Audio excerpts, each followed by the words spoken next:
36 വർഷമായിടാ മനസ്സേ ഞാൻ പോലീസില്. ഇതിനിടയിൽ പുറത്ത് അറിയുന്നതും അറിയാത്തതുമായ പല ചെറ്റത്തരങ്ങളും ഞാൻ ചെയ്തിട്ടുണ്ട്. പക്ഷെ അതിനൊന്നും എനിക്ക് ഒരു റിഗ്രറ്റും ഇല്ലടാ. 2 ദിവസം കഴിഞ്ഞ് ഞാൻ ഡിപ്പാർട്ട്മെന്റിൽ നിന്ന് റിട്ടയറായി DYSP മെഡലും വാങ്ങി ഇറങ്ങുമ്പോ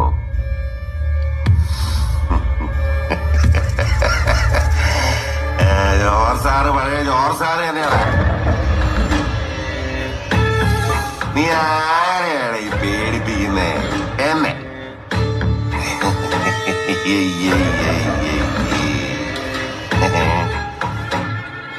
നിന്നെ കാണാൻ ജോർജ് സാർ ഇവിടെ വന്നിട്ടുണ്ടേ. നിന്റെ മുമ്പില് ജോർജ് സാർ ഇങ്ങനെ നിൽക്കുന്നുണ്ടേലേ നീ ജോർജ് സാറിനെ ഇനിയും